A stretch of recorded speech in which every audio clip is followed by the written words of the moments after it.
like, I think this is my 4th time. Is it? 4th time? I think so. 4. I'm gonna go with 4. Could be 5. We don't know. Not many. Do you see, do you think there's like a similarity between Scottish people and Irish people? Yeah. The sense of humour is exactly the same. Okay, the accent is quite hard to understand. I'm still learning to deal with it. But yeah, it's very similar. Like even Glasgow's quite similar to Dublin. It's just like bigger. city-wise? Yeah, it's just bigger. Dublin's kind of very like central, like everything's within walking distance, and kind of everywhere here is really spread out. So you have to drive or get a taxi or whatever. So it's just bigger, but it's kind of the same. Yeah. Yeah. We're kind of talking there about similarities between Scottish people and Irish people. Mm-hmm. What sort of qualities do you think you need in a collaborator when you're working on music with someone?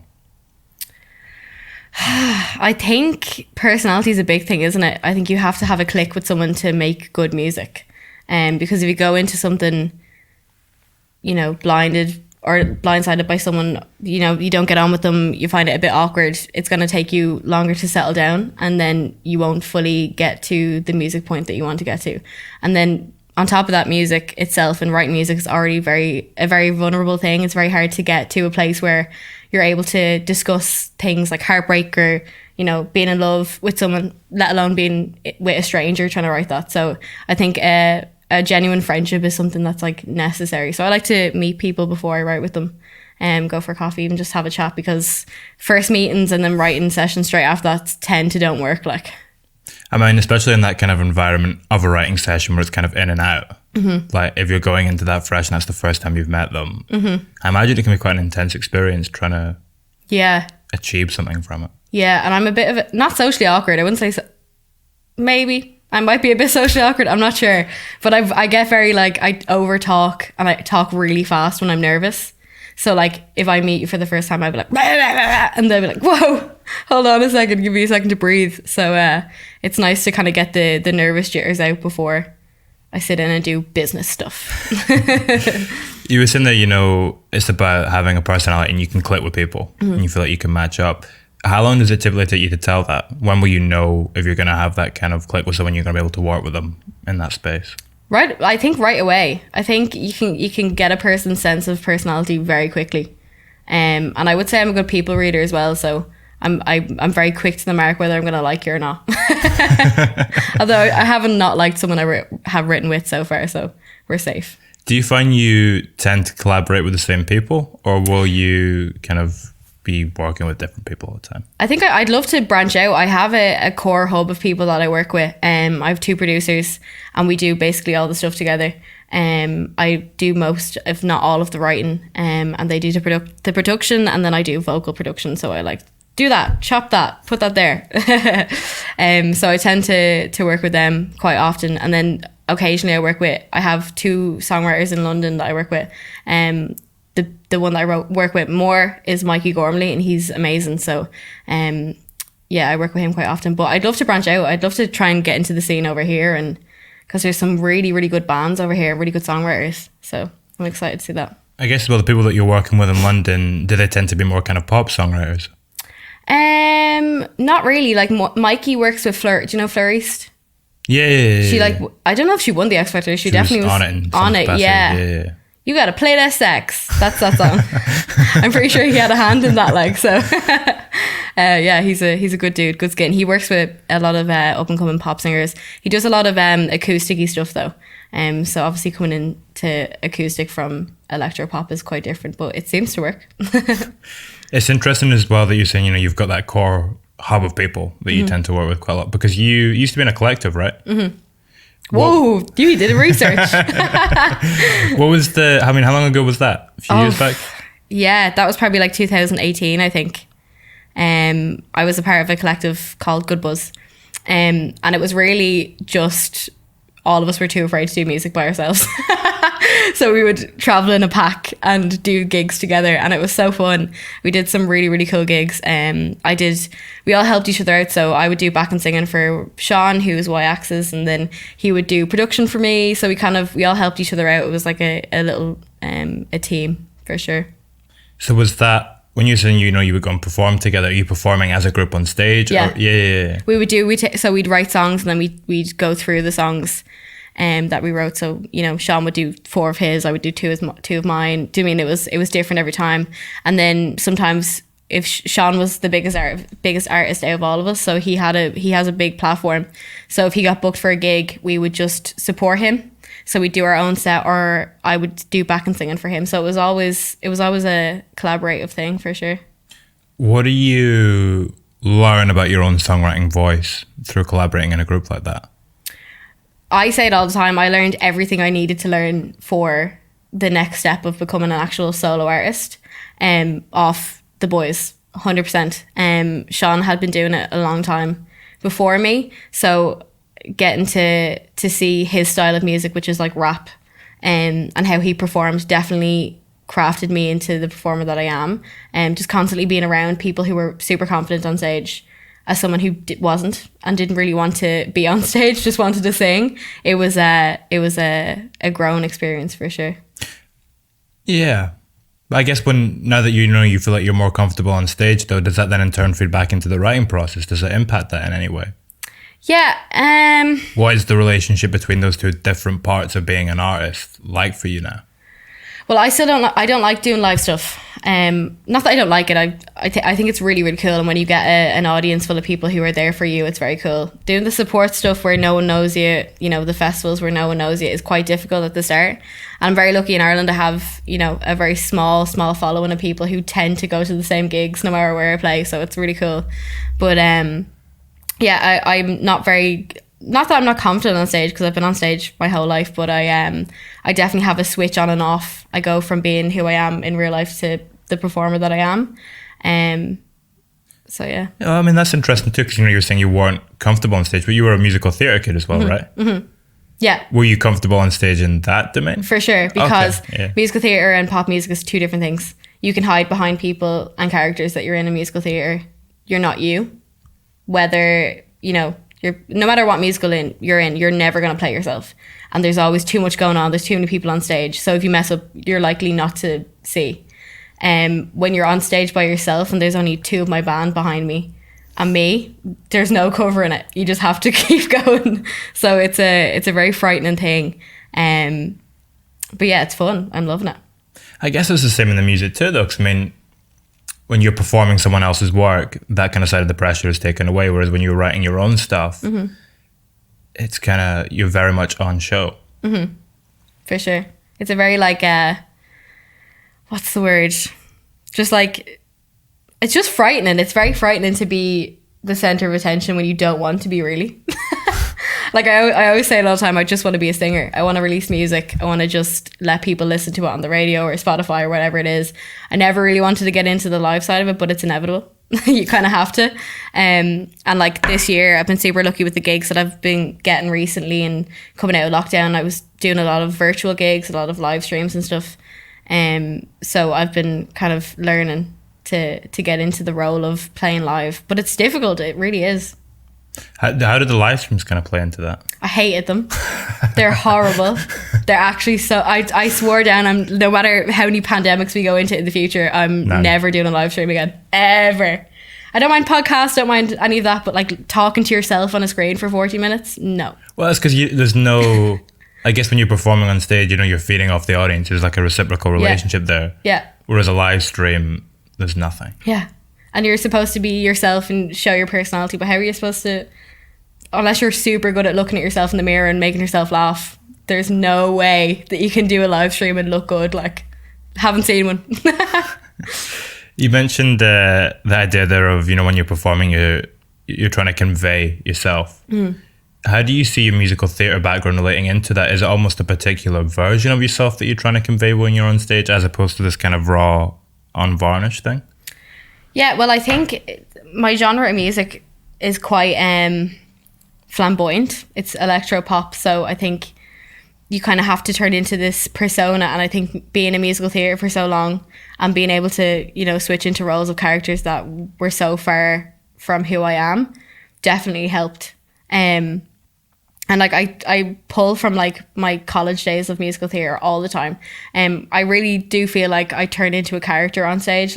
Even though I am myself and I'm singing my own songs that I wrote, I feel like I definitely turn into this show woman, for sure. When you were growing up as well, I heard that you wrote stories and poems. Yeah. I'm intrigued, were those stories and poems, were they about other people or were they already autobiographical at that point? A bit of both. Like, I loved writing fiction. I'd have mad dreams. I've super vivid dreamer. So I would just like write them down and then I'd continue them and bring them into school. And I'd be that kid, like, and teacher, can you look at this story I wrote? And they're like, A+, like, yeah. So it's one of those kids. My mom's a really good writer as well. So she would always like encourage me to write, or we'd sit at the table like after dinner and we'd write stories together, we'd write poems. Any chance to write a song, my mom would be on it. So were you a big reader as well? No. Absolutely not. Can't read a book for my life, which is so funny. I'm so undiagnosed dyslexic. It's not even a joke. But yeah, I can't sit down and read a book. I don't have the attention span. I have ADHD, so I'm very like, but I can sit and I can write a story and I can write a song, which is very contradictory, but what can you do? How do you channel that frenetic energy when you're in the studio?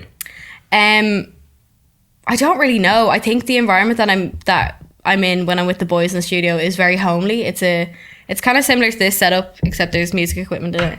There's couches, you know. It's very chill. So I think the more familiar with the environment I am, the easier I can sit into a situation. If I'm in somewhere where I don't know, if I've been in studios in the past where I've walked in and they're huge, there's like millions and millions of euro worth of equipment in it, and I'm just like, can't concentrate because there's too much going on. That's very difficult for me. But being in my own little studio where I know my people, where I know the vibes and everything, and I can control the situation and the environment, is a lot easier for me to sit into it. But I do work very quickly. I work in like sporadic like forms. Like I'll come out with someone, I'll write a chorus and a verse, and then I'll have to go away and do something and then come back to it. So all my songs are written and finished very quickly because my attention span's not very good. Can you sense when one of those frenetic bursts is going to come? Can you feel it coming? Yeah, I get it. A lot of the time they happen at nighttime, like really late in the morning, basically. I'll wake up and I'll be like, okay, right, I need to write a song now. And then I'll wake up and I'll write in my notes like a full song, and then I'll come back to it like 6 weeks later and form it into a piece. If I hear the right music for it. So yeah, it's random every time. I don't really have a set way of writing. It's just whenever it comes to me kind of a thing. Because quite a few of your songs, well, they started on like GarageBand, iPhone demo type things, right? Mm-hmm. What do those kind of look like? What are you bringing into the studio? What's the actual kind of shape of that demo?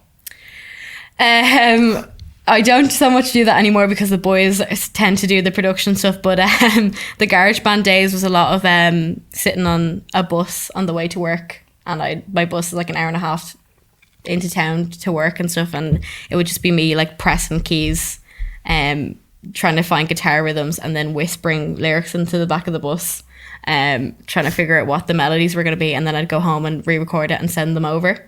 Now they were shite. They were so bad. But a lot of the time we got really good samples out of it, and stuff that you hear in my songs that you have to listen very carefully to hear is like background noise off a bus, or there's me screaming yeah, like in a lot. We put that in every one of my songs because we think it's so funny, but it's like obviously mixed in so you can't really hear it that much, but it's in every song that I do, which is an ongoing joke between us. But it's a lot of cool samples that we got from my GarageBand days for sure.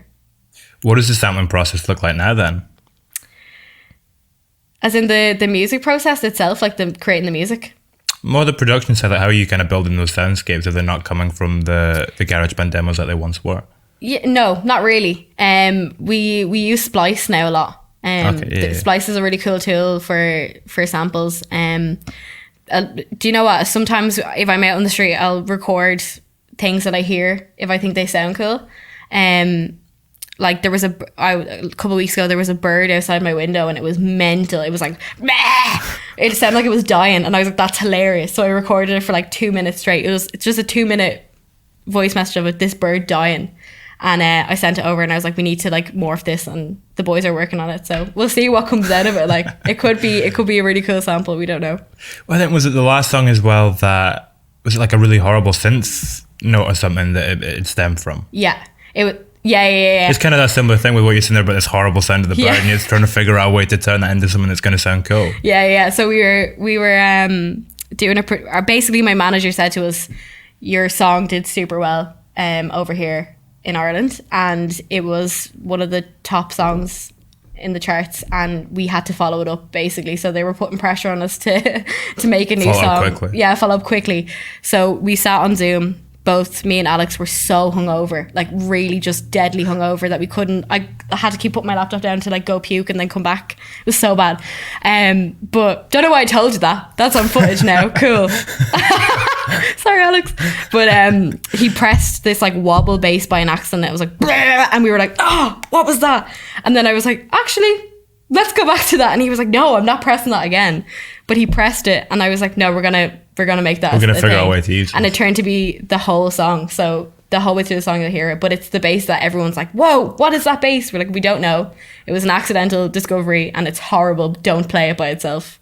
What is it that's sparking that in you? Is it almost like you just hear something and it sounds so different that you're kind of intrigued by it? Yeah. Or what is it? Yeah. What is it that's pulling For you sure. toward that horrible, appealing sound? I think I just like, I'm so bored of music. Like I get bored of things very quickly. Like I'm sick of hearing the same things, the same drum patterns, the same basses in every song that's on the radio.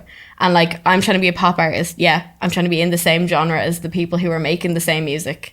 But I don't really want to fit into that. Well, I mean, if you look at a lot of the pop music that is successful, it's because they're doing something weird and something different. Billie Eilish now, there's been a lot of copycats kind of following it, but at the time, she was the original. Yeah, there was nothing really like that kicking about. Yeah, but like you get your Dua Lipas, and it's the same. That's more, yeah. Do you know what I mean? But that's very like kind of heavily producer driven type stuff. Yeah. But so I'm just trying to steer clear of that. So whenever I hear something that I can hear some potential in, I'll click to it. Like the two, it was Alex and Adam that you work with quite a lot. Were those the guys that you went and did Breathe with? Yeah. Because that was one that kind of came together a bit differently, right? It came together quite quickly. So I had been working with Adam. I did Berries with Adam, and Alex was my guitar player, and we had just met. Just before COVID kicked in, we did 2 gigs. So was he your guitar player before he was your producer? Yeah. Okay. And during lockdown, he was like, I'm kind of into producing, but I'm not very good at it. And I was like, well, I kind of want to write, so maybe we should do a writing session. And I had written down lyrics of me.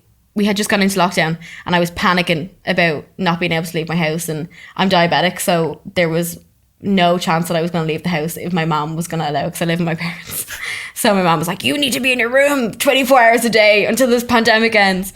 And I was freaking out because I need to get outside. Like I have ADHD. I can't be sitting down in one place for too long. Like, so I was freaking out. So I remember I wrote in my notes, I've been locked in my house for 4 days and counting. And that was the first line of the song.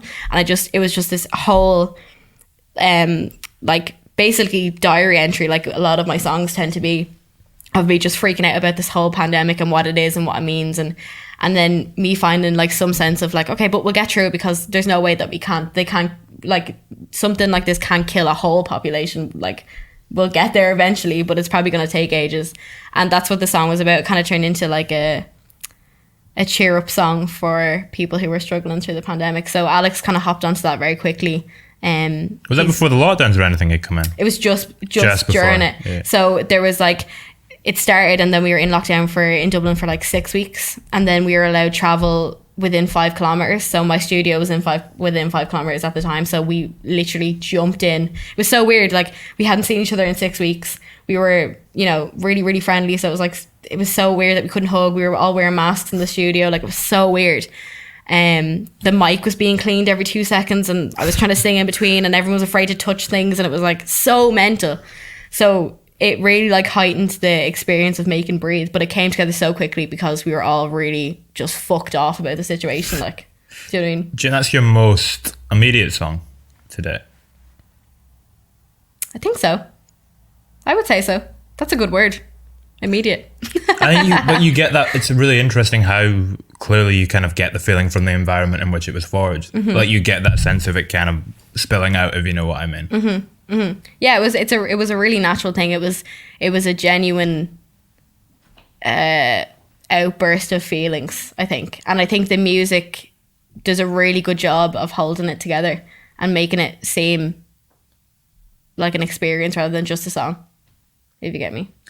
How would you describe the headspace that Fever Thoughts came from in comparison to Breathe?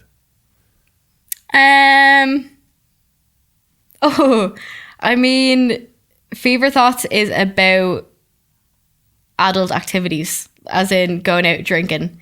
And I was a very sheltered kid.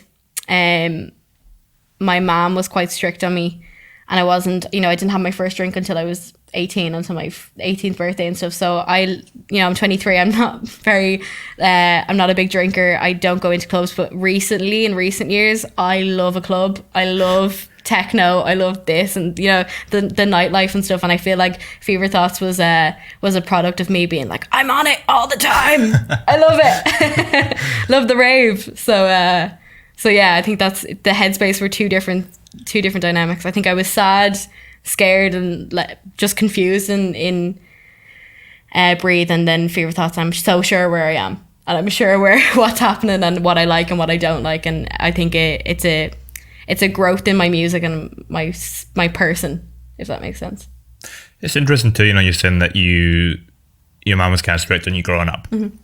And you didn't have your first drink until your 18th birthday and everything. Mm-hmm. Is that partially what kind of brought you towards stuff like musical theatre and creativity, do you think? Maybe. I don't know. It's like looking for some sort of rush. Because if you know what I mean, like a lot of people go to like drinking and stuff to kind of get that buzz. And if you can't get it from that, creativity is quite a good natural way to get that. Never even thought of that. That's brilliant. Log that. He's a genius. No, like, I don't know. I feel it could well have been. I mean, musical theatre is terrifying. Being on stage is terrifying. So maybe it was something to do with that. My family aren't very big drinkers, so it was never really an issue for me to not drink. I didn't really try rebel because I didn't really see a side to it. I was not in a popular group in school. I was kind of a bit of a lame kid, so like I didn't have friends that would go out drinking or drinking fields and stuff. Although I knew people that did, and I'd be like, is it fun? How fun could drinking cans in the rain be? Do you know what I mean? But yeah, I never really had the sense to rebel. So it could be I found it in other ways. That's an interesting perspective for sure. Yeah. I guess it's interesting. Well, no. But I'm just thinking there too, you're saying you didn't rebel growing up, and now you're kind of rebelling with what you're doing with your music. And what we're saying about you wanting to kind of push the envelope and not just be doing the same kind of bass line and the same drum beat as everyone else. Mm-hmm. Again, it's another example of something kind of coming to a head in music. Yeah. That wasn't previously in any other aspect of your life. Could be just late development, really. Like, the way some people get their boobs when they're like 10. It could be just like me kicking in now, like I didn't do this for whatever 18 years of my life, and now I'm starting to basically do it backwards. It could well be that. We don't know. We'll see. Quarter life crisis kicking in. I have to yet go off the rails, but we'll see. With coming back to Fever Thoughts as well, mm-hmm. It seems to me like with what you're trying to do emotionally in that song, although you were saying it kind of has that light-hearted side to it, it is also dealing with some deeper and darker mm-hmm. emotions too. Can you tell when you're being safe with your music and when you're kind of going into those darker places? Like, can you hear that in the music? I think so, yeah. I think I'm a very transparent person. I think you can get a sense of who I am very clearly from my music and where I'm at mentally. And I think Fever Thoughts was created just as I was coming out of a really bad mental space. So I think you can hear the drastic switch in music and the drastic sense of style that I was going into. I went from Feel It, which is like fairies, angels, balloons, all this stuff, to like really heavy, like almost nearly techno type music.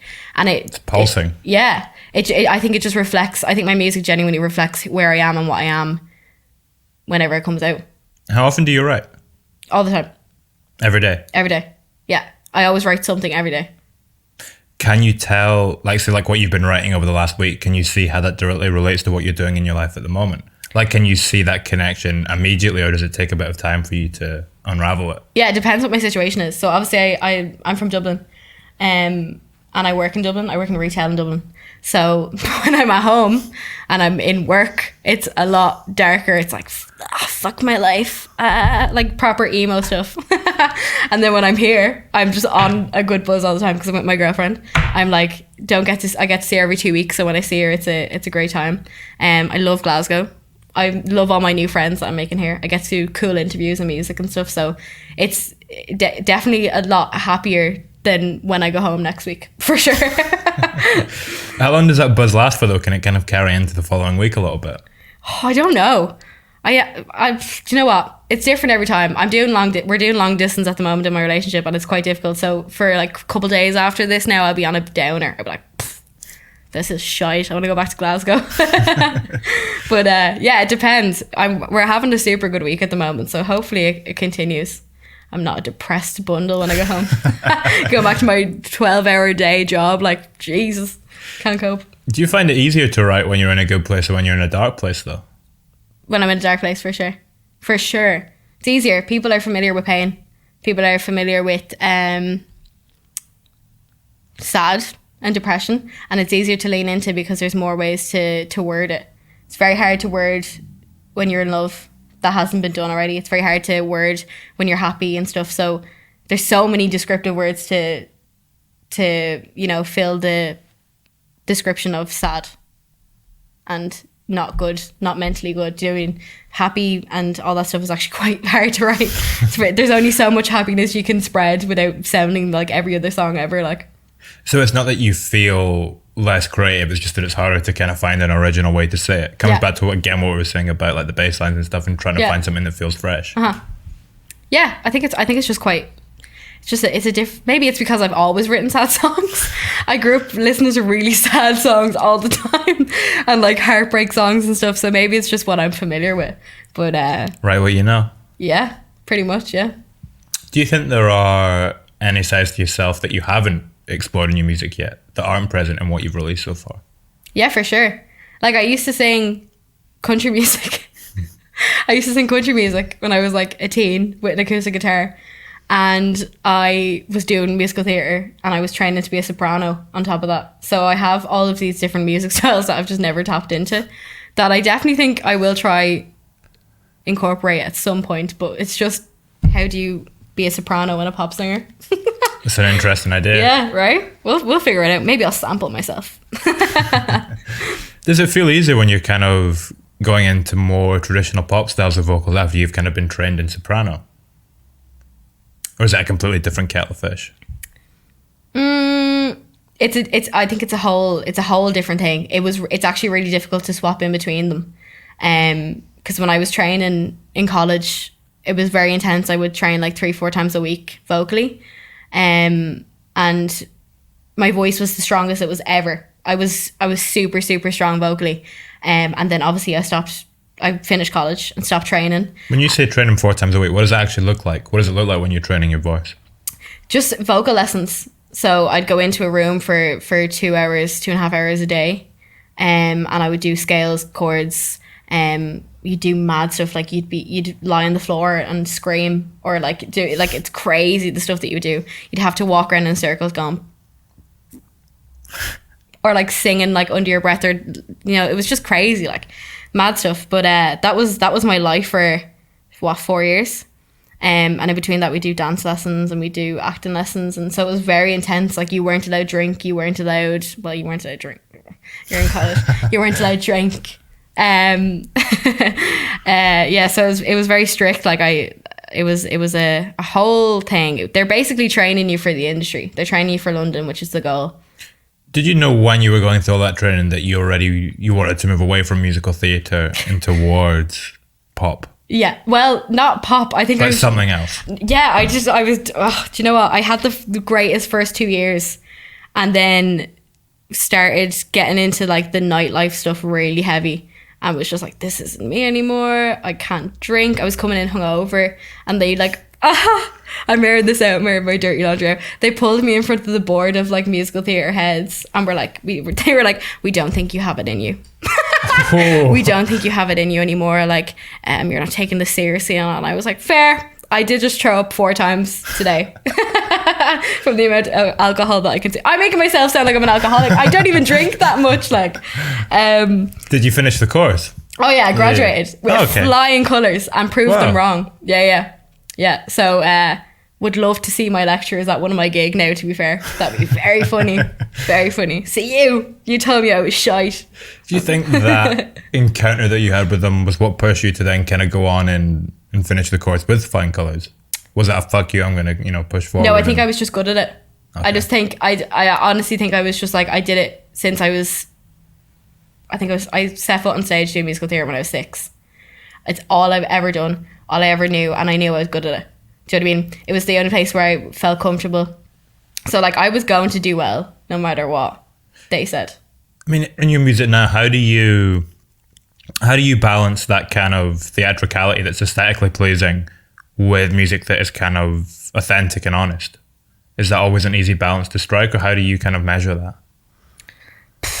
I don't really know. It might be just actually ingrained in me to find the balance. I don't think it's something that it's easy to find. I think you either have it or you don't. Do you know what I mean? Yeah, is it like when you write something that feels original, like what we were saying about, writing about sad stuff, it's easier to be original. Mm-hmm. Is it the same thing that it's quite an organic thing and it just happens and you can't really control it? Yeah. Like I feel like you can learn to write music, you can learn to sing, you can learn to do all these things and you can be good at them.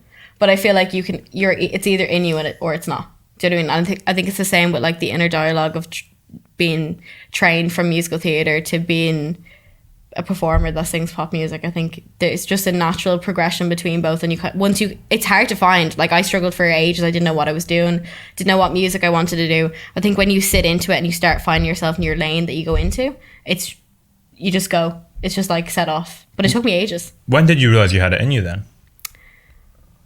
Honestly? Yeah. Like probably last year. When the single did well. When Feel It did well. I think that was the first time I was like, geez, I actually can do this. Did you need that kind of validation from an external point of view to kind of solidify the faith that you had in yourself? Yeah, I think that's my one toxic trait. I think I need validation off other people to... It's not necessarily a bad thing though. Is it? In small doses. I think because I've seen people that don't need validation and they think they're the best thing since, because the ego just shoots off without that need for someone else to kind of steer you on the path. If you know like what I mean. X Factor type beat. Do you remember those people that would go on thinking they're dog's bollocks and then be shy? But really bad. Yeah, like the really ones bad. that would go on and would be horrific. Oh, I missed that TV. That was fun. Bring that back, like. That was good crack. Is X Factor still on? No. Surely not. Is it? I don't know. I have a feeling it is. But Time to let it die, like. Yeah. Time to as long as it's making money though. I know. I auditioned for X Factor. What, did you actually? Yeah. When I was 16. And it was literally like a slave camp. It was terrible. So bad. How many people are auditioning for that? Like is hundreds and hundreds. Yeah, it was in Dublin. Yeah. It was in the Tree Arena. So it's like the biggest venue in Dublin pretty much. In Ireland, I think it is. I think that's a major operation. Yeah. In and out, you get like 30 seconds to shine, and then you get to the next level, you get 30 seconds to shine, you get to the next level, you get put in a room full of big ass cameras and they're like, dance, sing. And then you get put at a table and they were like, what's your sob story? And I was like, oh, I literally was like, I'm diabetic. And they were like, okay, right, she's diabetic, put that down. So it was really bad. And they made it all the way to the last round and they booted me out. Oh. And I was raging. My diabetic story wasn't enough. I needed something gritty. What do you think is the biggest challenge you've had to overcome to get to where you are today? Myself. My genuine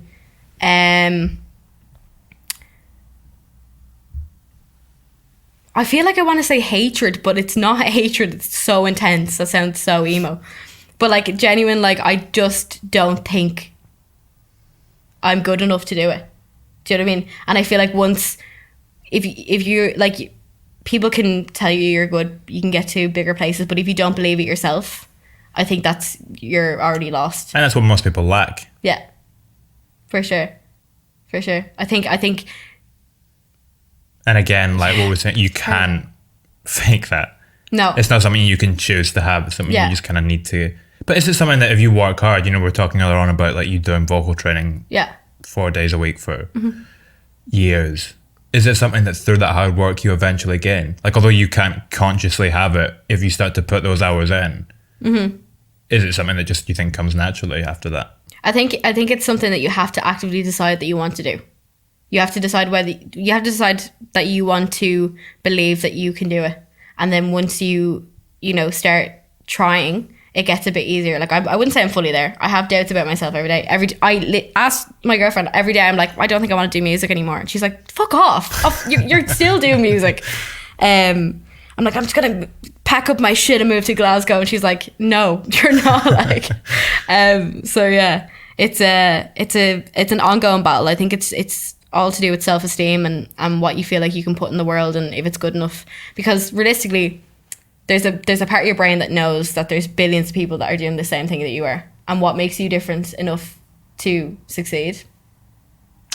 Do you know what I mean? Luck and drive. Right. And it's very hard to believe that like you have that package as well as that luck. So it can be very like it's a very wobbly subject. I think that's why a lot of creative people struggle mentally and struggle with like. Also, I think it comes back to what we were saying about the high that you get from being on stage. Yeah. And then going back to, like, for most people, everyday life, if that's all you know, you get used to it, you acclimatize to it, and it's fine. If you're going up on stage playing fucking Hydro or whatever, and then you go back to working in a coffee shop, that's tough. Yeah. But I think people are now very aware of that. Like, there's so much more. Like, in Ireland, there's a thing called Creative Minds, and it's basically like anonymous. What's the word? I was gonna say psychotherapy, but that's not the word. Psychology, therapists. Yeah. Right? Yeah, that's the word. Therapists, like you can go online and you can chat to them. You can have like, I think it's like 9 sessions for free, which is amazing because like you have to mind yourself if you're creative because a lot of the time they do struggle. But I would say it's probably the same for a lot of people who are doing music, a lot of people who are doing acting or whatever creative things. It's themselves that stop them a lot of the time. Do you know what I mean? Thank you very much. Thank you for having me. That was sweet. Thank you.